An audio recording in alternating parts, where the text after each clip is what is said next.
Siemka, ja jestem Odacho i witam was po półrocznej przerwie w serii z ciekawostkami. Trochę potraktowałem tę serię po macoszemu, bo pół roku to jest dość sporo. Oczywiście jest to nic w porównaniu do 40 lat, które Broly i Paragus spędzili na planetoidzie Wampa, ale to nie zmienia faktu, że chcę wrócić do tej serii, żeby puszczać odcinki w miarę regularnie, ale muszę wam powiedzieć, że to wy jesteście tak naprawdę inicjatorami tego pomysłu, bo to z waszych komentarzy wziąłem propozycję do tego, żeby właśnie o Brolim nagrać odcinek, więc dziękuję wam za komentarze. Czekam oczywiście na kolejne z propozycjami kolejnych odcinków, chociaż zachęcam was najpierw do tego, żebyście zerknęli sobie na playlistę z filmami, z ciekawostkami, zobaczyli, czy o waszej postaci już filmu nie ma, a potem dopiero zaproponowali kolejną postać. Przy okazji chcę wam podziękować za to, że na moim kanale jest już, uwaga, drugi film, który przekroczył granicę 100 000 wyświetleń. Co prawda nie są to ciekawostki, bo ciekawostki o Vegecie mają 90 000 wyświetleń, ale saga Granoli w pigułce, mangowa saga z Dragon Ball Super przekroczyła 100 000 wyświetleń. Mimo wszystko to nie zmienia faktu, że mój kanał i tak jest nastawiony na niedźwiedzie polarne, więc ten Dragon Ball to jest tylko i wyłącznie dodatek. Dzień, w którym film z niedźwiedziami polarnymi zostanie zdetronizowany, to chyba jest moment, w którym powinienem zakończyć swoją, w cudzysłowie, karierę. Także wasze komentarze zachęciły mnie do tego, żeby nagrać odcinek o Brolim, ale również to, co ostatnio jeden z moich widzów, Piotr, wrzucił na grupę facebookową. Piotr bije się w klatce i tam wrzucił walkę, w której wychodził do piosenki, zresztą nagranej przez niego samego właśnie o Brolim. Także stwierdziłem, że Broly to będzie postać, o której dzisiaj porozmawiamy. Rzecz jasna, to jest seria odtwórcza, więc te ciekawostki albo były przeze mnie znalezione w internecie, ale powiem wam, że dodałem też sporo od siebie, także myślę, że zaczniemy od rzeczy bardziej oczywistych, a na samym końcu przejdziemy do rzeczy, które może niektórych z was zdziwią. Także numer 1 to Sparking. Znaczna większość z was kojarzy, albo dobrze zna, albo nawet grała we wszystkie serie gry Sparking. Oczywiście najbardziej kultową jest trzecia część, czyli Sparking Meteor, znana na zachodzie jako Budokai Tenkaichi 3. Swoją drogą mała dygresja, a raczej taka bombka informacyjna tycząca się nowego DLC do Sparking Zero. Ogłoszono część zawartości paczki, m.in. kilka nowych postaci, chociażby mini Vegetę we wszystkich formach, również w SSJ3.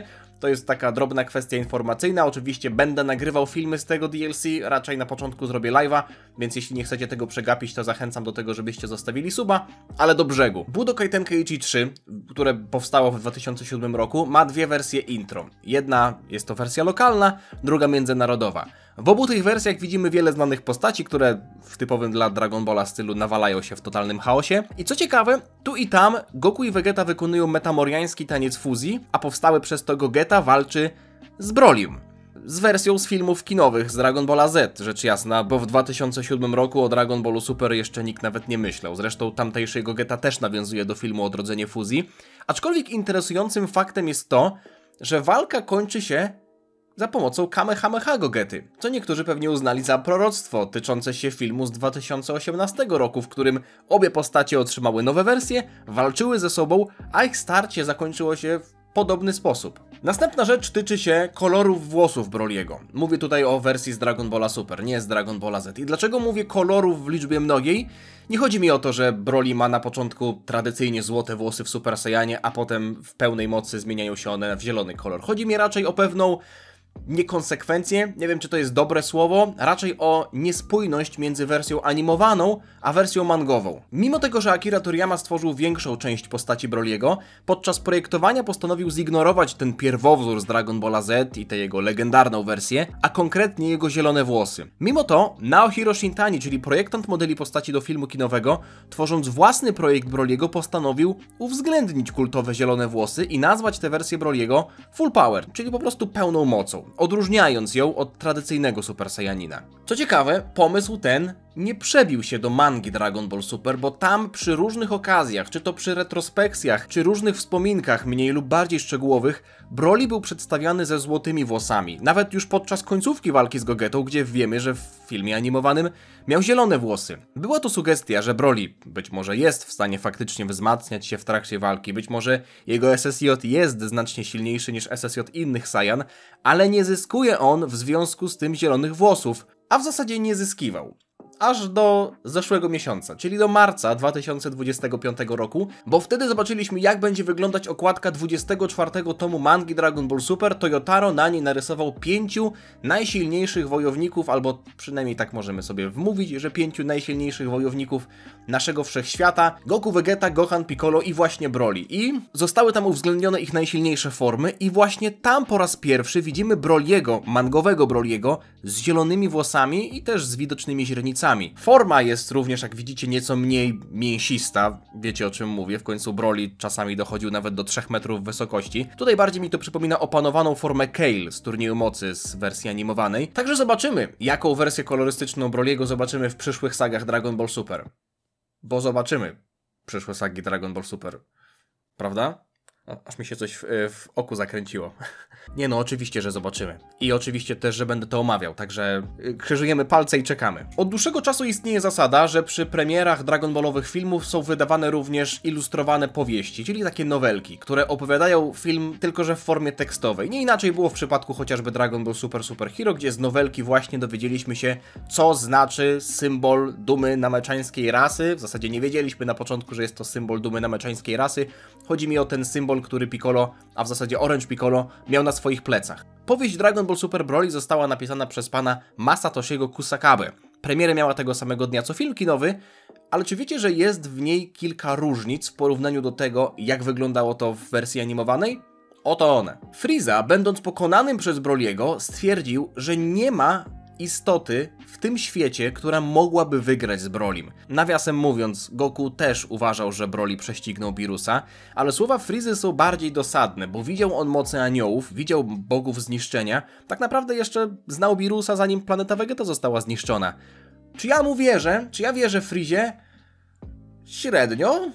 Może bardziej niż Goku, ale generalnie traktuję to nadal mimo wszystko jako ciekawostkę. Dodatkowo tę walkę między Super Saiyaninem Brolim a Złotym Frizą w nowelce rozszerzono, bo była tam chociażby scena, w której Broly musiał unikać ciosów Frizy, a Friza był w stanie oszołomić Broly'ego, więc wygląda na to, że ta walka po prostu została rozszerzona. W filmie kinowym była ona bardziej jednostronna. To jest tylko i wyłącznie moje przypuszczenie, ale być może wynika to z tego, że ten oryginalny materiał źródłowy był po prostu dłuższy i o tym wiemy, dowiedzieliśmy się o tym z wywiadów z producentami filmów, ale został on po prostu skrócony, więc wiele rzeczy, wiele dialogów, prawdopodobnie też wiele scen zostało albo wyciętych, albo skróconych, więc nowelka, która w swojej formie mogła zawrzeć więcej szczegółów, być może uwzględniła tę pierwotną wersję walki Frizy z Brolym, jak ona miała na początku wyglądać. W filmie to była jednostronna bitka.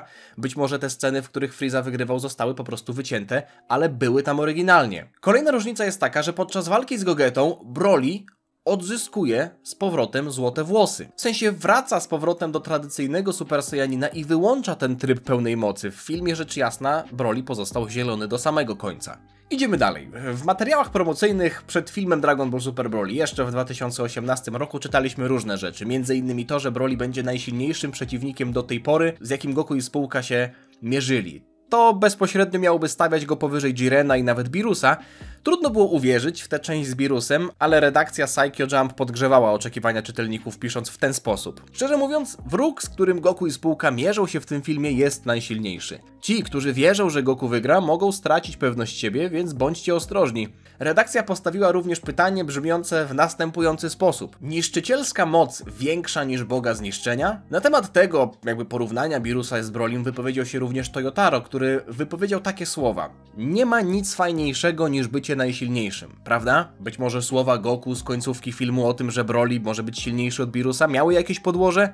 Trudno powiedzieć, bo nigdy nie widzieliśmy pełnej mocy Birusa, a od tego czasu, od premiery filmu wydarzyło się bardzo dużo. Dowiedzieliśmy się chociażby o technice bogów zniszczenia, czyli o Ultra Ego, a Broly sparował potem z naszymi bohaterami i były to obrazki, które mogłyby zakwestionować wyższość Saiyanina nad Birusem. Ale myślę, że jest to temat ciekawy i jak najbardziej otwarty do interpretacji, chociaż trudno powiedzieć, jaka jest faktycznie pełna moc Birusa, więc stawianie Broly'ego nad Birusem myślę, że nie jest do końca sprawiedliwe. Pierwszy Broly i jego projekt kultowego, legendarnego Super Saiyanina został stworzony przez Akirę Toriyamę, ale także Takao Koyamę. Ten drugi w szczególności zainspirował się do stworzenia potężnego i groźnego saiyańskiego przeciwnika, oglądając sekwencję transformacji Future Trunksa w Ultra Super Saiyanina w jednym z odcinków anime Dragon Balla Z, Sagi Cella. W swoich notatkach dotyczących projektu postaci Toriyama wspomina, że Broly, w przeciwieństwie do innych Saiyan, nie nosi standardowej zbroi bojowej, ponieważ ona była wyposażeniem sił Frizy, a Broly nie jest powiązany z tą grupą. To jest zabawne, że nowa wersja Broly'ego została przez Toriyamę napisana w zupełnie odwrotny sposób, no bo właśnie do armii Frizy został wcielony główny bohater. Wiemy też z ostatnich wywiadów, które tutaj na kanale wam przedstawiałem, że Toriyama miał w zwyczaju zajmowanie się tylko głównym trzonem, albo historii, albo designów, a kwestie szczegółów, dopięć na ostatni guzik zostawiał innym. Często było tak, że dawał notatki w stylu po prostu zróbcie to dobrze. I podobnie to wyglądało w kwestii ogona Broly'ego. Broly'ego z Dragon Balla Z. Toriyama napisał, że nie ma nic przeciwko temu, żeby Broly miał ogon, ale równie dobrze może go nie mieć. Więc po prostu pozostawił tę kwestię niejasną, otwartą. Toei mogło sobie wybrać, czy Broly dostanie ogon, czy nie. Pamiętamy, że ogon Broly'ego z Dragon Balla Super został poza wizją usunięty przez Paragusa, więc mały Broly go miał, a dorosły już nie. A w Dragon Ballu Z mały Broly ogon miał, ale potem trudno stwierdzić, czy nastoletni i dorosły Broly mieli ogon, czy go nie mieli. Mimo tego, że nie był on jakby głównym elementem wykorzystywanym w fabule tej Z-kowej trylogii, mało tego, nawet go praktycznie nie widzieliśmy, to myślę, że można byłoby założyć, że Broly z Dragon Balla Z ogon miał.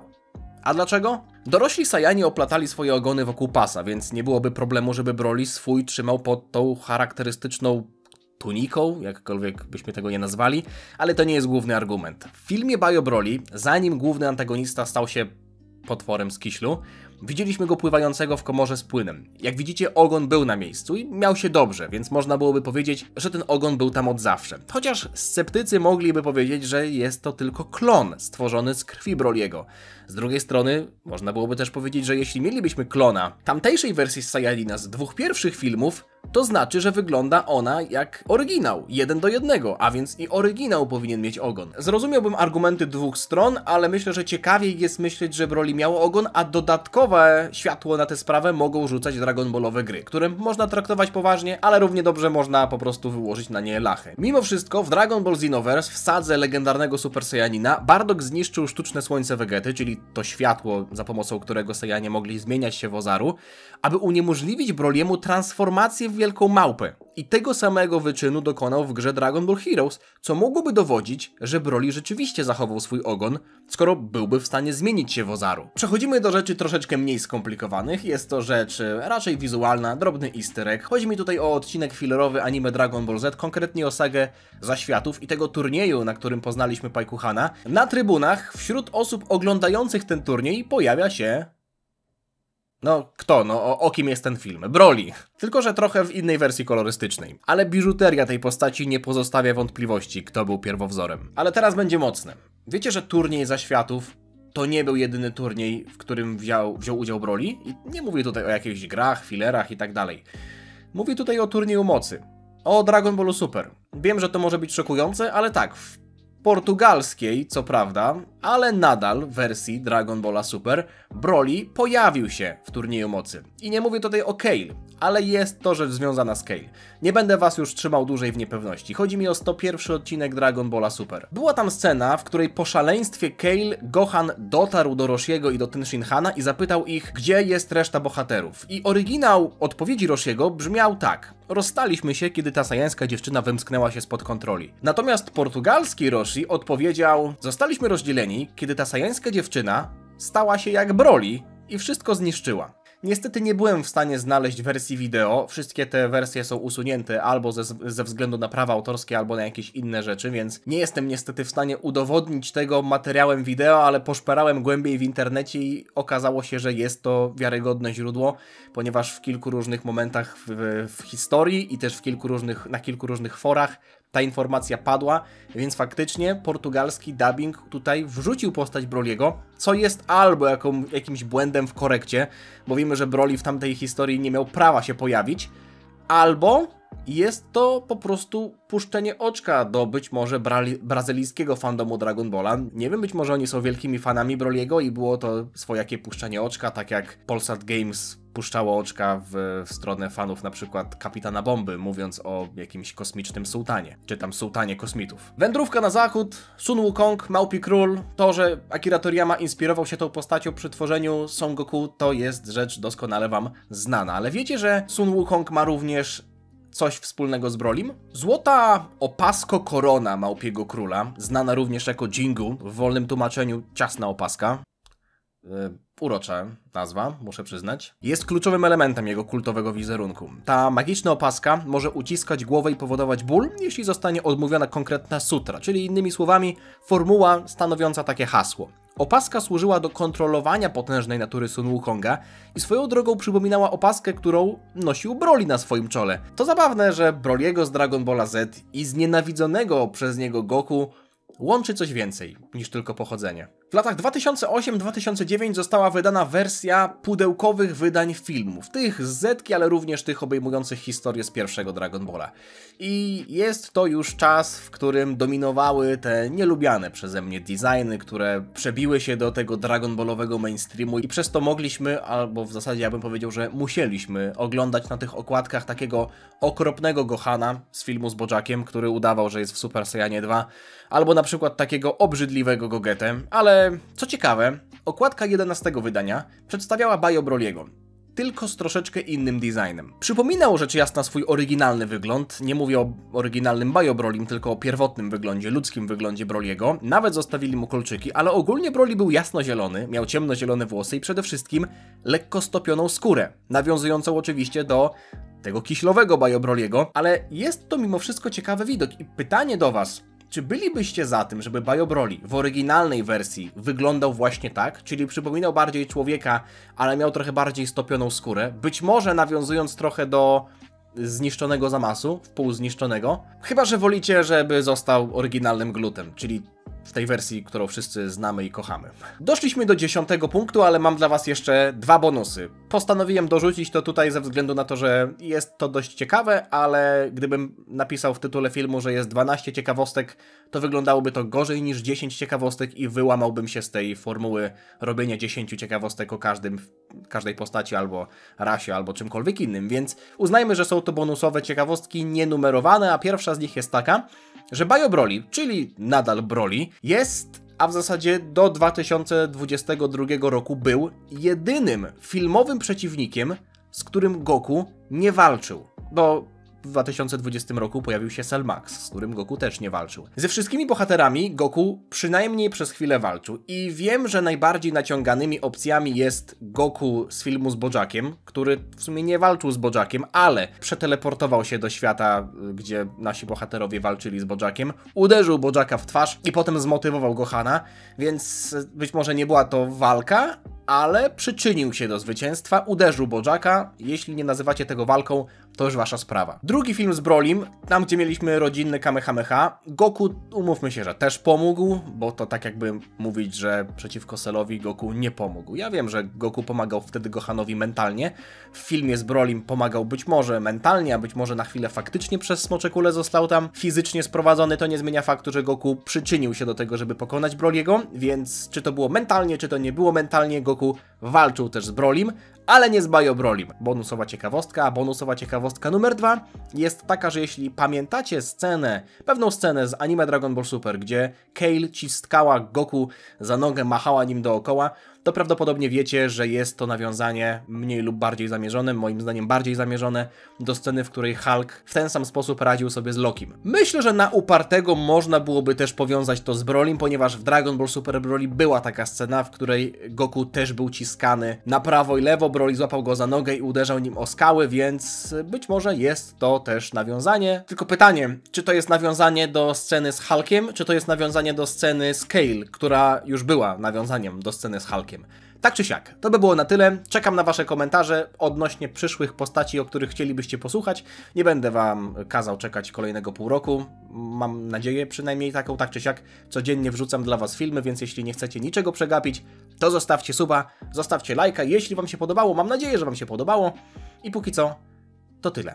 Także dzięki za oglądanie, życzę wam miłego dnia i widzimy się niebawem. Trzymajcie się, na razie. Cześć. Diana.